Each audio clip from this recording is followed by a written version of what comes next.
that out to you after the session is finished. Today's presenter is Shauna Hagan, a lawyer from the law office of Shauna T. Hagan.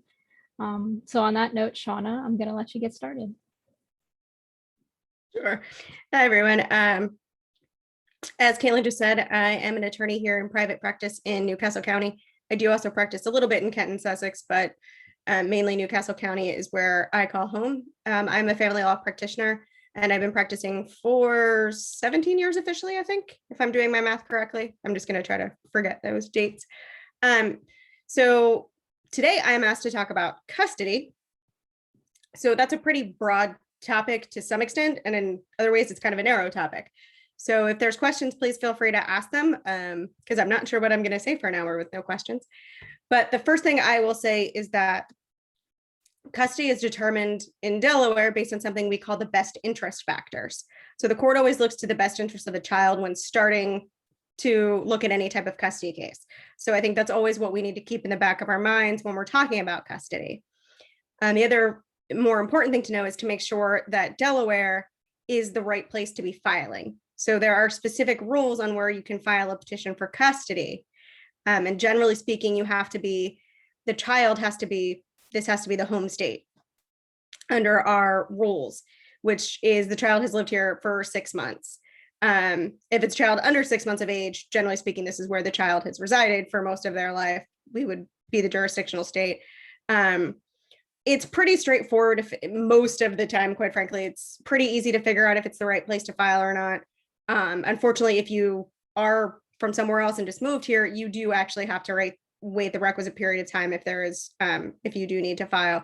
The court can consider emergencies, but those are very limited circumstances where they'll take jurisdiction to consider the emergency if we don't have what we call the underlying jurisdiction. So that's the first thing to know, is you have to be in the right place to file. And generally speaking, you file in the county in which you and the child reside. If for some reason you're the out-of-state parent and you want to file, you can file, you'll file in the county in which the parent and the child resides, not where you live necessarily.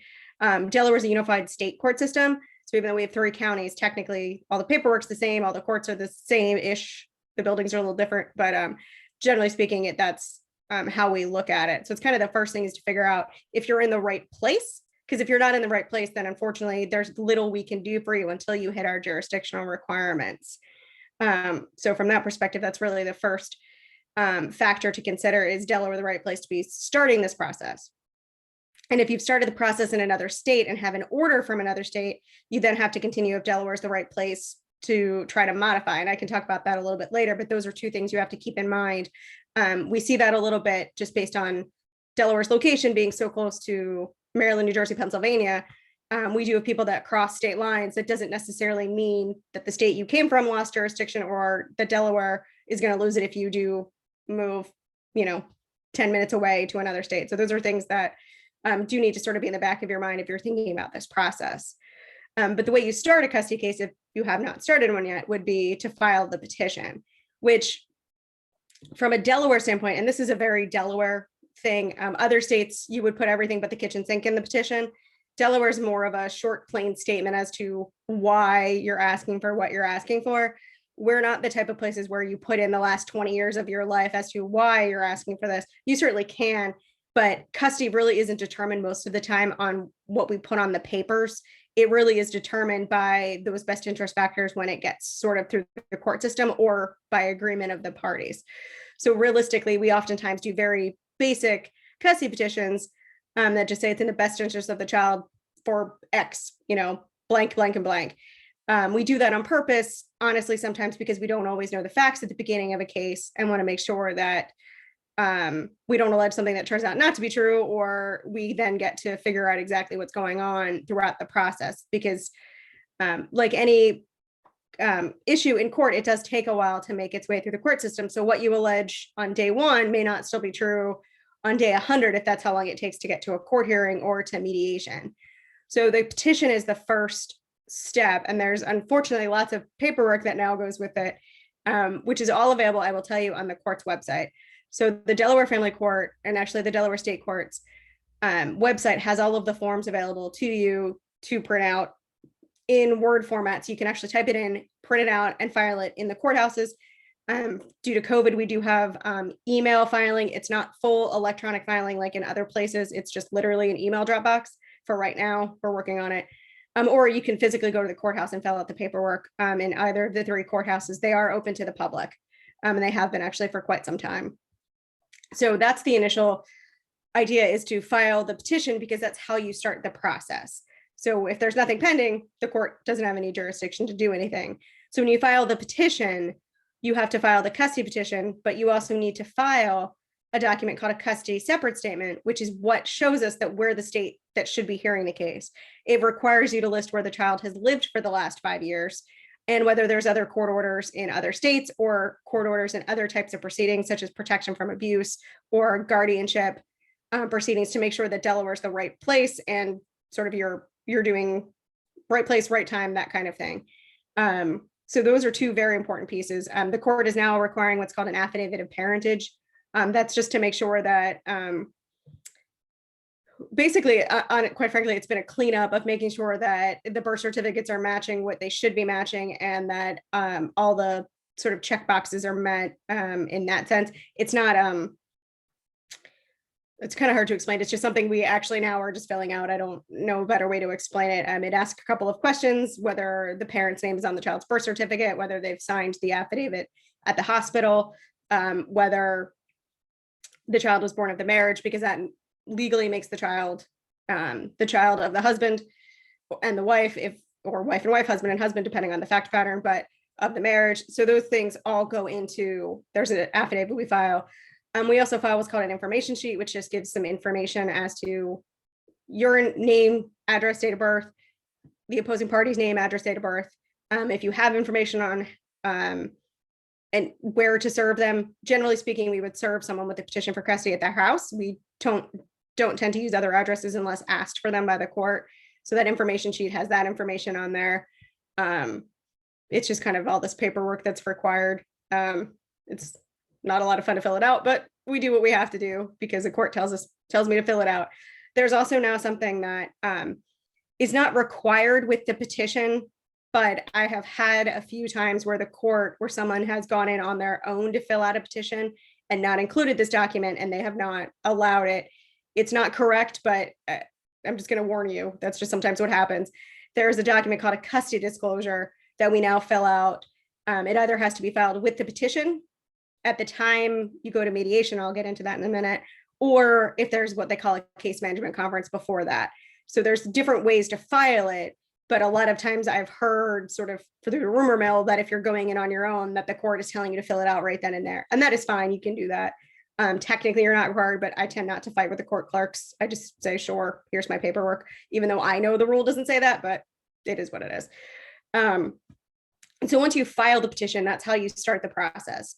And right now, the filing fee is $100 to file a petition for custody. It's officially $90 with a $10 added security fee. Pretty much all our petitions are $100, basically, other than divorce, which is a little more. And that gets the ball rolling on the petition. If you don't have the money to file the petition, there's something called a fee waiver. You can fill that out, and the court will review your financial circumstances and determine whether you pay anything, something, part of the fee.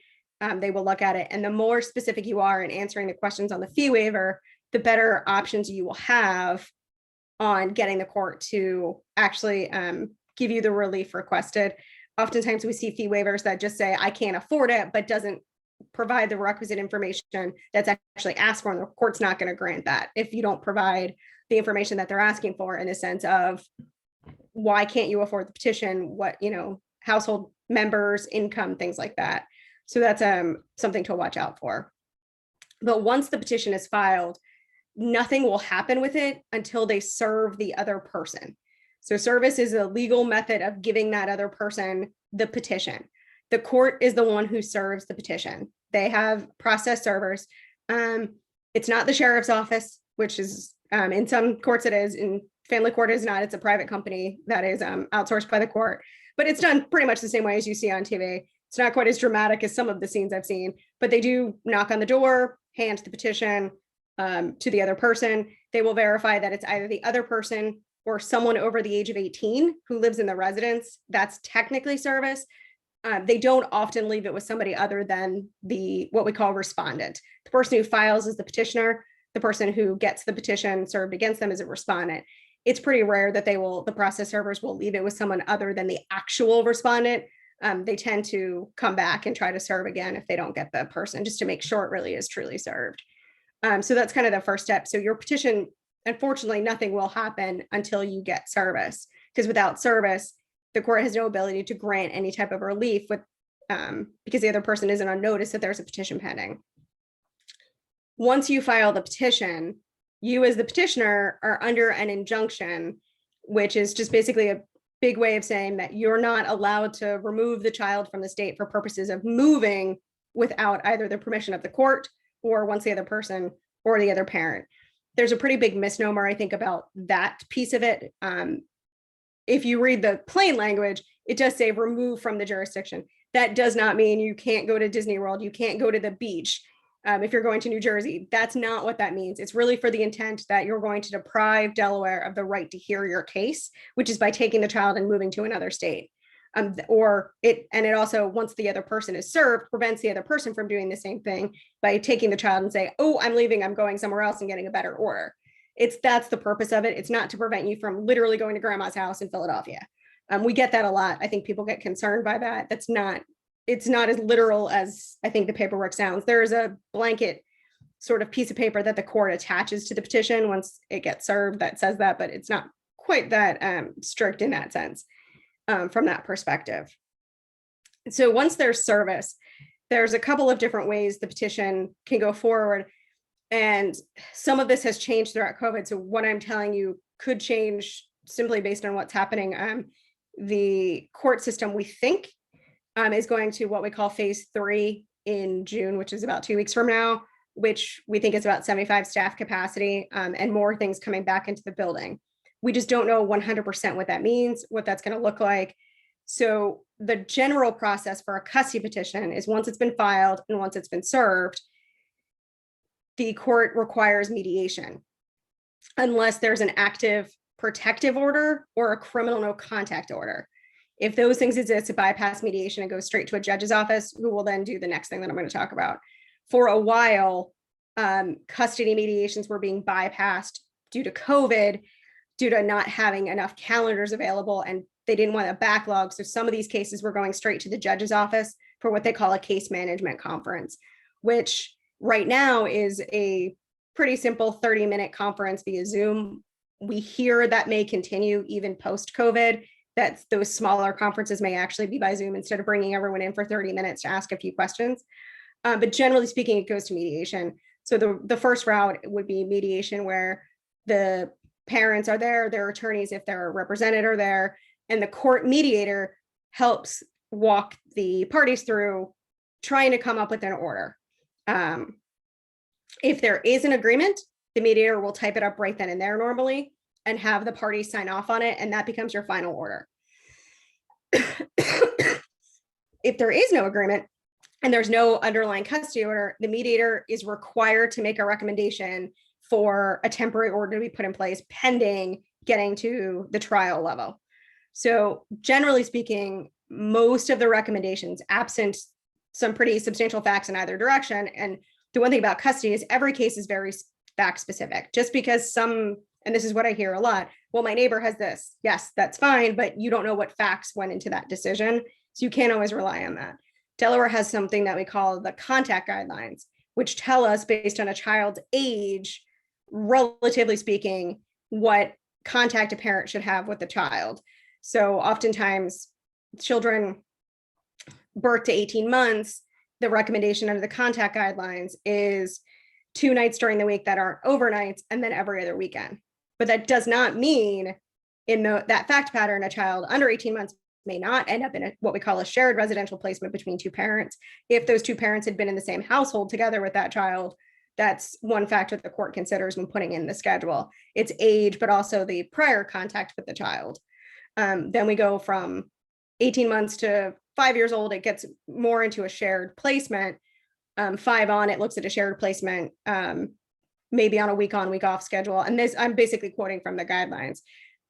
Delaware has gone to a fairly shared mindset that as long as it's safe and appropriate, both parents should have as much contact with the child as possible. It also needs to be logistically possible too. That's obviously a factor that we have to consider is logistics. You know, if one parent lives in Sussex and someone's in Newcastle, not exactly the easiest, that may not work, but realistic speaking, if you have two parents who are equally capable of caring for a child, the Delaware position is a shared residential placement, is sort of our starting point of what we're looking at. And that's how I look at a case, is I start from there and I have to figure out why a shared wouldn't work or what the barriers are. That's sort of the starting point at this point. But we do have to look at age, other factors. At mediation, the court is looking at best interest, but not in the same way as you are from a trial level. Mediation, there's no evidence. So you're not able to provide the information if you've got a text message that says, I don't ever want to see the child again. In that context, that you actually can't, you can say it at mediation, you just can't bring the actual evidence in. So mediation is meant to be a forum where the two-party parents talk it out and try to come up with a solution together.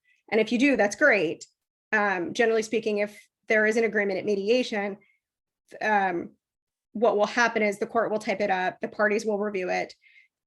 Via Zoom, we're signing off, just indicating that you're able to sign off. In the real world, we used to be in a small office, everyone would actually sign real life. Then the order will go up to a judge to review, just to make sure that there's no criminal barriers to the agreement. The court automatically will run a criminal history on both parents and anyone in the household. So when you fill out the custody separate statement, the document that goes with the petition, you have to list whoever lives in your household, their name and their date of birth. So the court can run a criminal history check. They're also running a substantiation check with the Division of Family Services to make sure that the person is not on the child abuse registry. They will also then run a sex offender check to make sure that either parent's not a sex offender or the anyone in the household is. If any of those things come up and there's an agreement between the parties, the court generally will then have what we call a case management conference to try to resolve the issue. Some of these can be resolved fairly simply. The court may just have a question about something on the criminal history that's not necessarily preventative, but it just raises an issue. So we've seen that if it happens, not quite frankly as often. So it's not a huge factor, but it's just something you have to consider. That may come up, that you may not get the order back even if there's an agreement, because there might be a question. And like I said, if there's no agreement, then the mediator is going to put in a schedule. That I think is the harder part, because at that point, you have no control over what the mediator recommends. The mediator will make a recommendation based on the information provided on the custody disclosure, which asks a lot of questions. The disclosure asks all about domestic violence, mental health, criminal history, location of where you live, location of where the other parent lives, the distance between schools, where the child's in school, your work hours, their work hours if you know them. So a lot of that information is provided on the disclosure so that the mediator can make an informed recommendation. You know, if you work till 7 o'clock, hopefully the mediator is not saying the custody exchange is at 5 o'clock, because that won't work. Obviously, that'd be a problem. Those are things that you have to consider when talking about things like that in mediation. But the mediator, like I said, is mandatorily required to make a recommendation when there's no underlying order. So the mediator will make the recommendation, and most of the time it reflects the guidelines, so long as obviously that was appropriate. If there's some reason the guidelines don't work, the mediator will notate that sort of in their confidential mediation notes, and it goes up to the judge's office, who then will make the final call on whether the mediator's recommendation should get signed off on. If not, then again, the judge can also have a case management conference to sort of work out the kinks or what the concerns are based on the schedule. So if the court puts in the schedule, or the other option is at mediation, if you don't agree on a schedule on the long term, but you're willing to agree to something on the short term to see if it works, you can do that. We do interim orders. They both follow the same process, where it then goes back up to the judge's office, who will have a case management conference to go over the order to figure out what's necessary for trial. And if it bypasses mediation due to a criminal no contact order, a protective order, or simply because we've bypassed mediations due to COVID lately, that's your first sort of session, I guess, is with the judge at the case management conference, who will ask some of the same questions. And at a case management conference, if you've bypassed mediation, the judge can also put in a temporary order or even a permanent order if you get to the case management conference and have figured out you actually agree, you just need it drafted and signed by the court. And that happens. Sometimes we will get there and say, Your Honor, we've actually resolved it. This is what we'd like to do. And the court will enter the order for us. Or we say to the judge, this is the only issue that's remaining. The parties agree to these 5 things, not the 6th.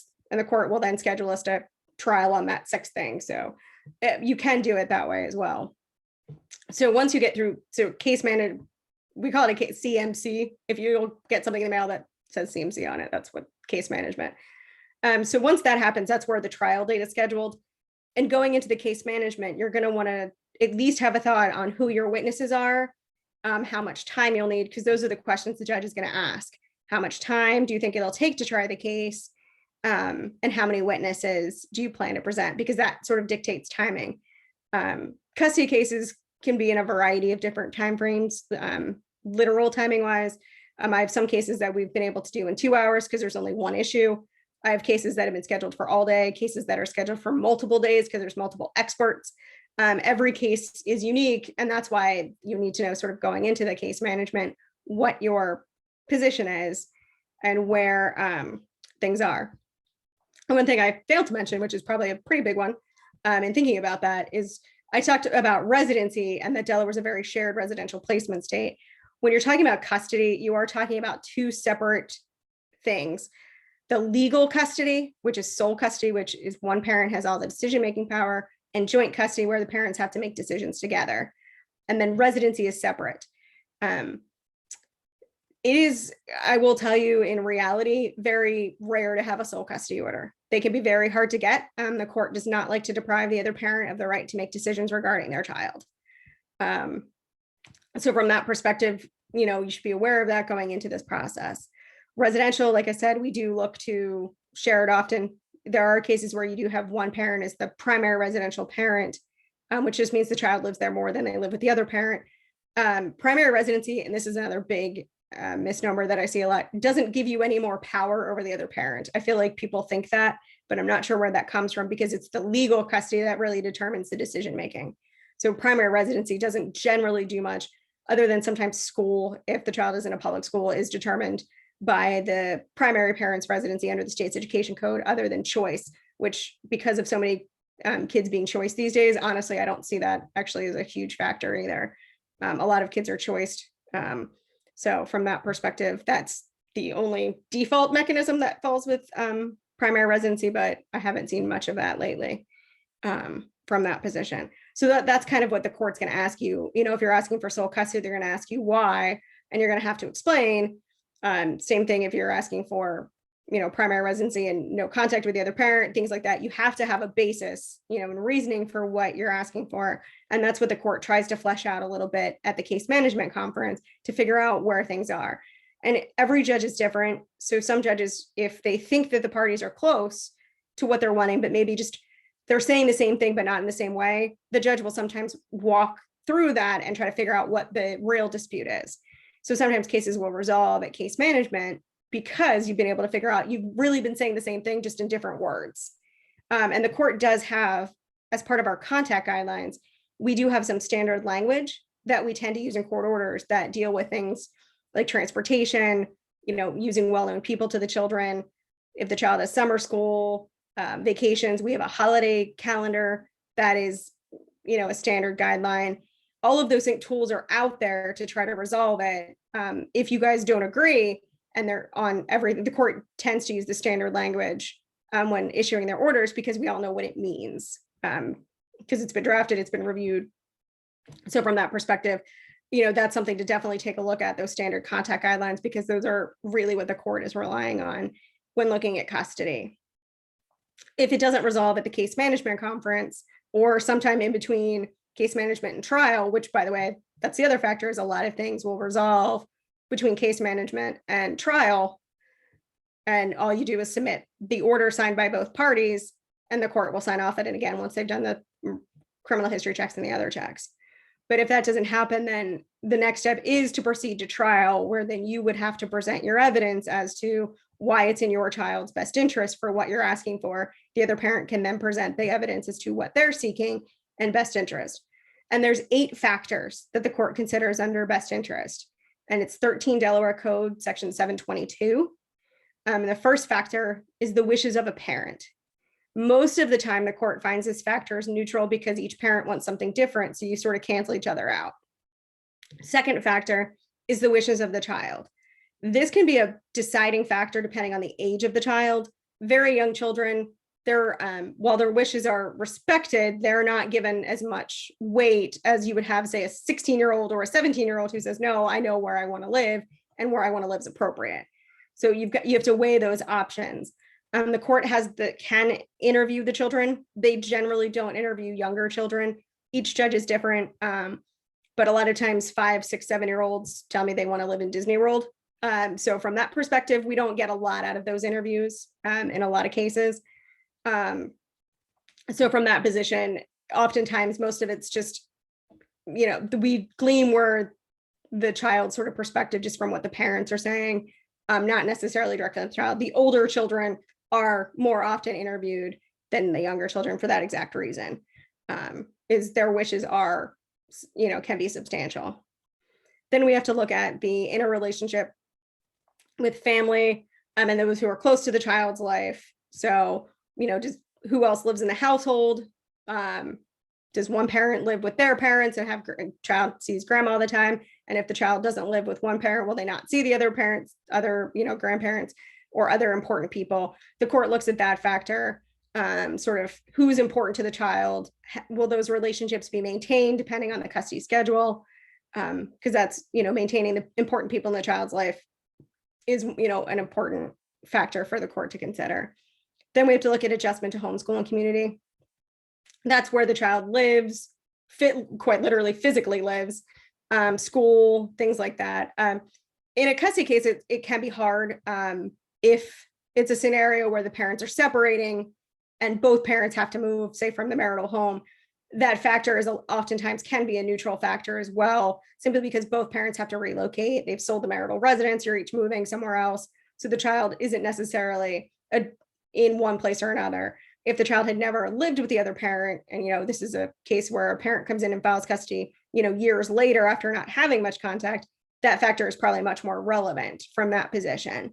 But it just depends on the facts of the case, how much that factor weighs.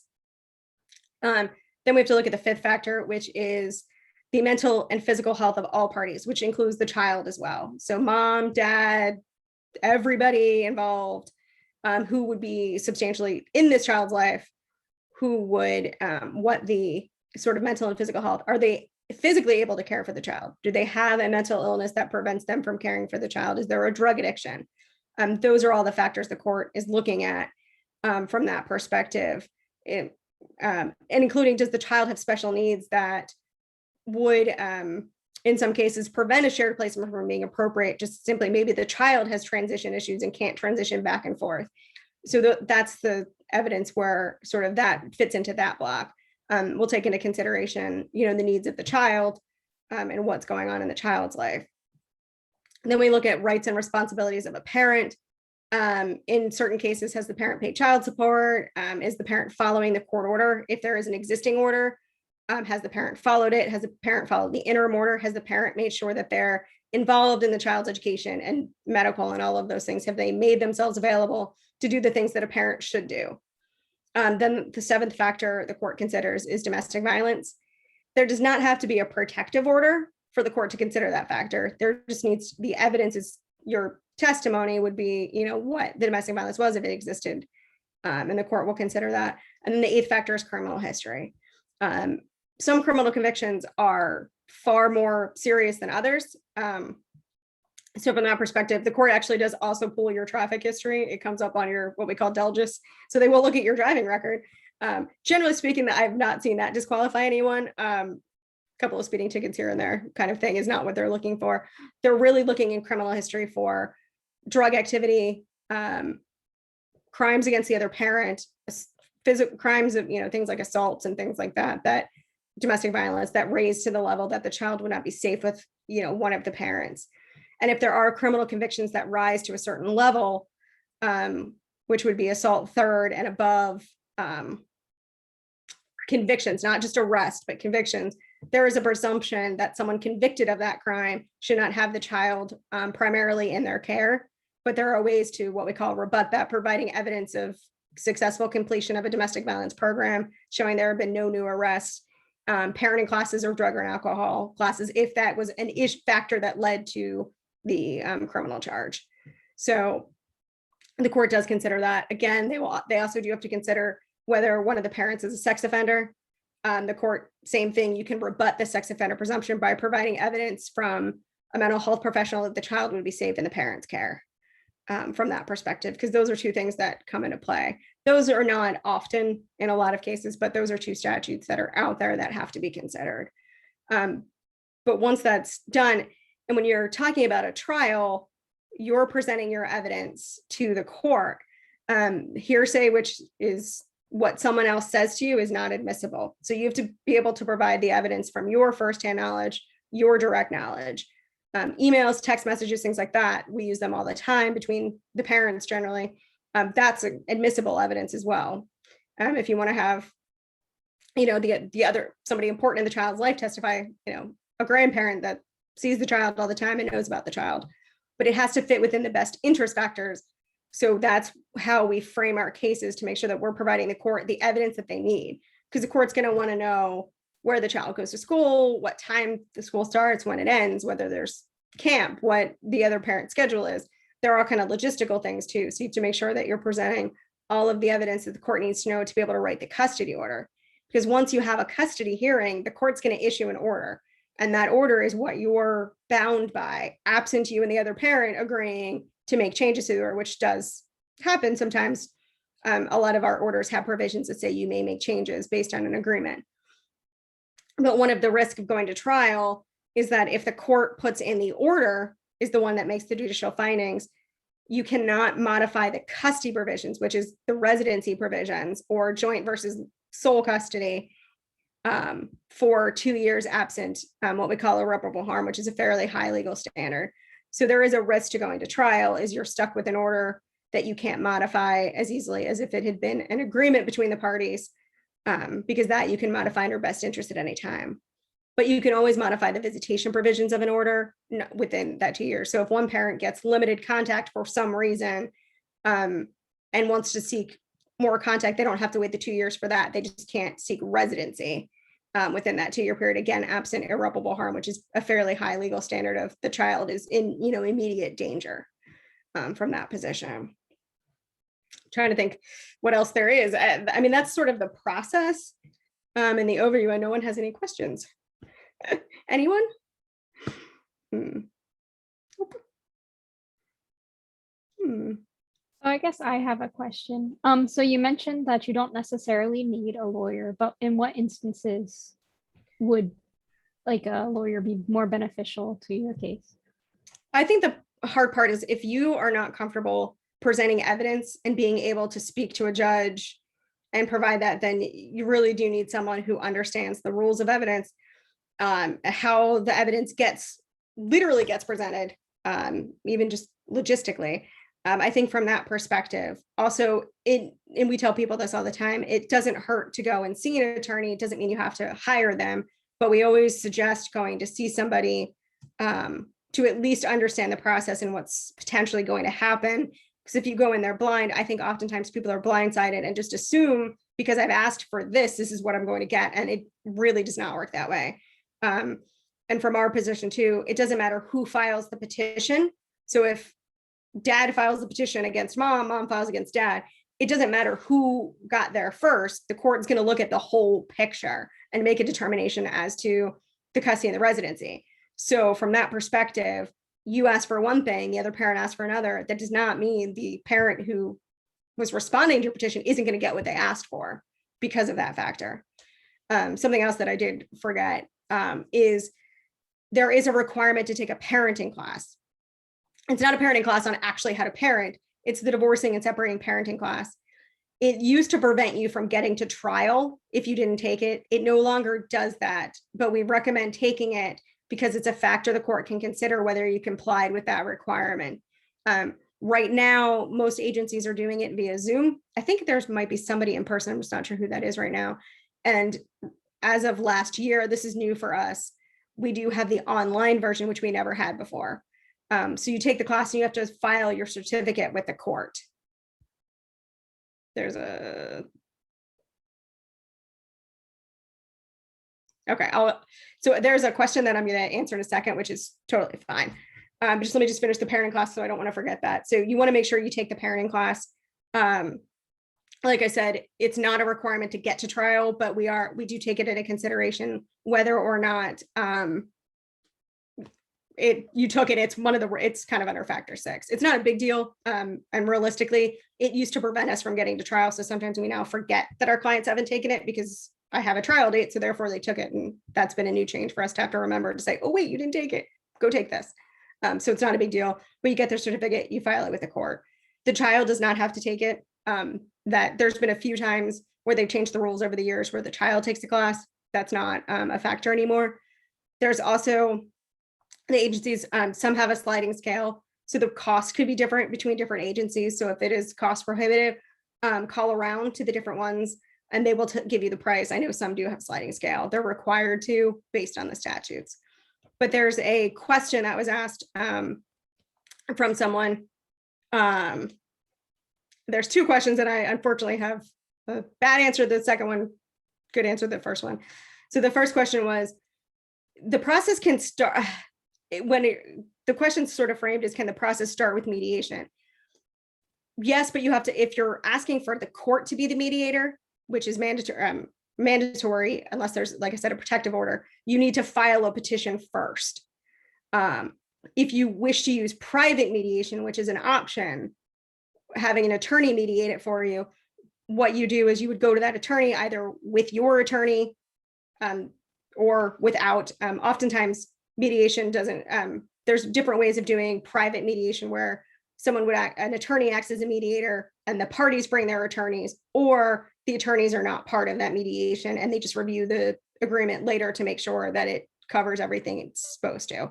There's different sort of methods and it depends on your comfort level. But if you do it that way, what you would end up doing was you'd have the mediation agreement signed and notarized. You would file a petition for custody and just simply, quite frankly, wait for them to process the petition so that you get a piece of information that's required, which is a case number and a petition number. And then you'll file your mediation agreement and that becomes a court order. So from that perspective, you can do it that way. And if you have already have an agreement, you didn't mediate it, the two of you just sat down and typed up at the kitchen table, you can also do the same thing, file a petition for custody, attach the agreement to it and say, look, we're done. Then the court signs off on that. The only issue I have with that is sometimes the staff doesn't notice that your agreement's stapled to the back and they send it and you get notice that you have to be in mediation when you have an agreement. So I try to wait and file the petition that says that there's an agreement coming as soon as the petition's processed and then file it so that I have the proper caption. So it doesn't get lost. It's a very logistical. It has nothing to do with the legality of it. It's a process issue. And especially right now, the court is on 50% staff capacity. So staff's rotating in and out each week. So the things are unfortunately getting lost a little more than normal. And like I said, we don't have e-filing. So you're talking literal paper going from desk to desk. So that's a very practical consideration.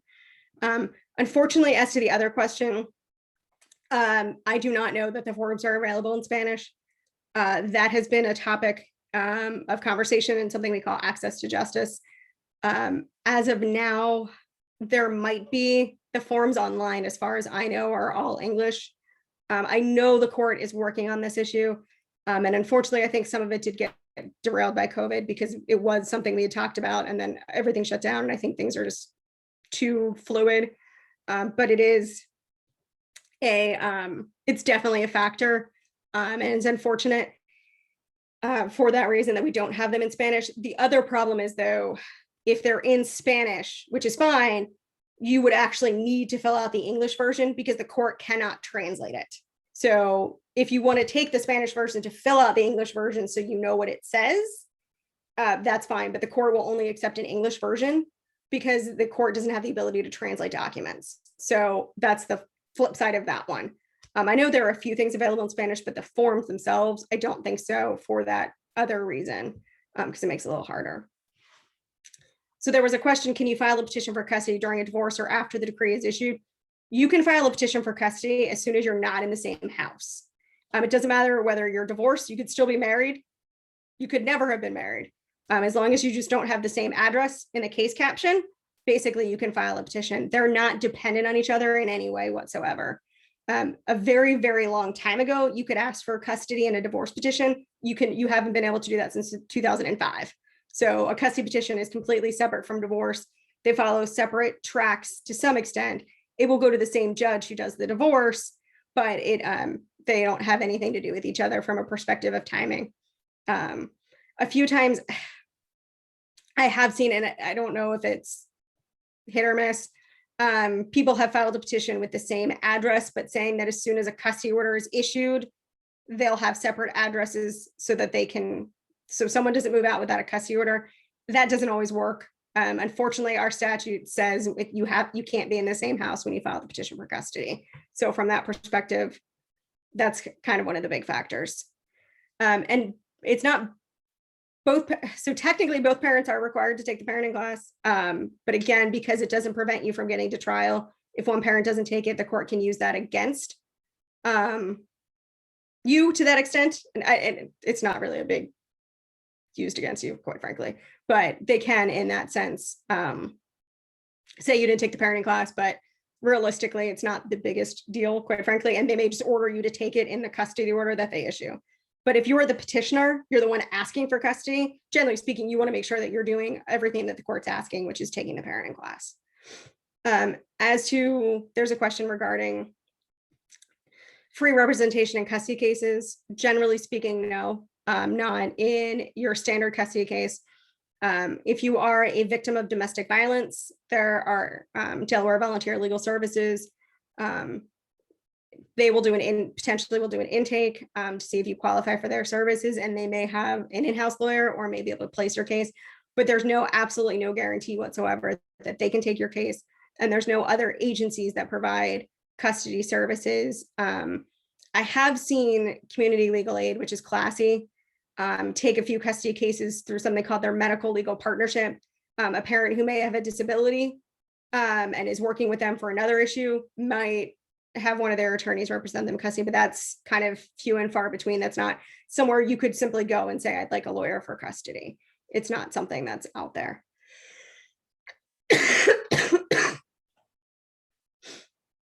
Nobody has other questions? Anyone?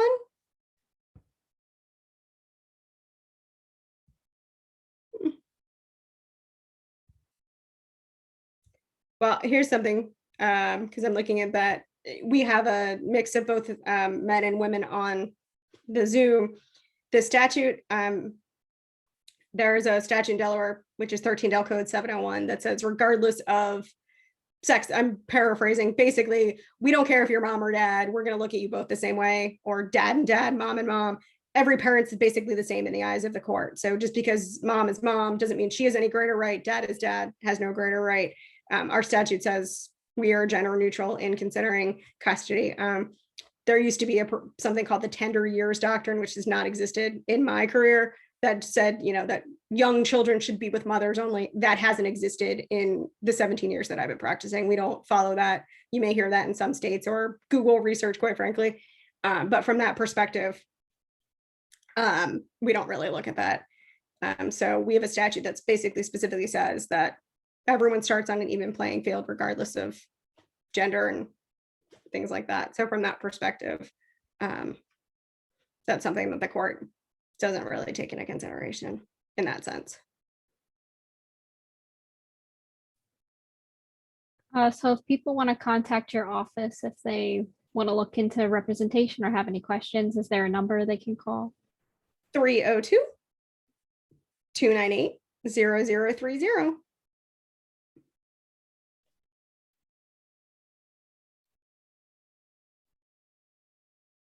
Any other questions? Yeah, I am doing in-person consultations currently. We are seeing clients. The court is, I'm seeing people literally in person, sorry, not even just Zoom. Most attorneys' offices that I know are back fairly well functioning. Like I said, the court system is potentially going back to somewhat, we think, in person. Family court might be a little on the tail end because we don't have jury trials. So they want to get those people back in the courthouse first and then us.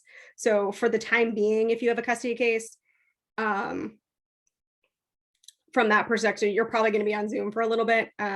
Only certain cases have been in person lately.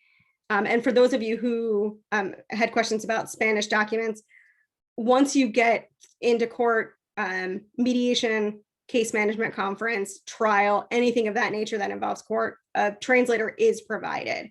There is a checkbox on the petition that does indicate that a translator is necessary. And most of the time, the court actually puts a big piece of paper, I know it sounds funny, on the front of the file that reminds them to contact the translator. It's just a fail-safe measure. So from a perspective of people are asking questions about, the evidence in domestic violence, you can testify to whatever occurred. It's going to be up to the court how much weight they give it from that perspective. So from that position, that's, you present the evidence that is what you believe is relevant to your situation, and the court weighs the factors. And when they look at the best interest factors, the factors don't have to be weighed equally. So one factor can completely outweigh every other factor. So from that position, different things weigh, the court has the power, and the Delaware Supreme Court has found that that's appropriate. They've upheld cases that one factor has outweighed all the others. So from that perspective, one factor can throw everything else out the window, but the court is going to weigh each factor independently. The translation, yeah, pretty sure we have translation in almost every language that's been necessary. The indigenous languages in Guatemala, I know we have a problem with, but generally speaking, we get by with Spanish. That's one thing that I did have come up once. We have the translators we see most often. We have American Sign Language. We have Spanish we see most often. I've seen French once or twice. But for languages that are Middle Eastern, I've seen those translators, Mandarin Chinese. If we don't have someone sort of in our building, so to speak, we have translators who are pretty much in the building all the time. They will then contact an outside service and find someone who has that language or is close enough. There is also the ability to use like a language line system, a call-in system. I have not seen that needed to be used. We generally have in-person live translation in that respect. So.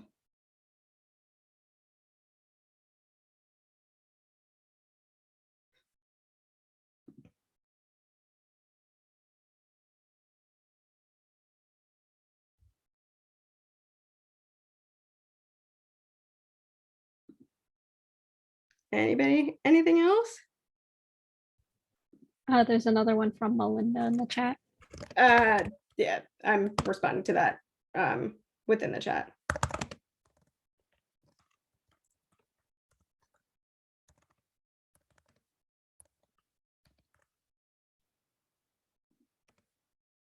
Does anyone else have any sort of general questions?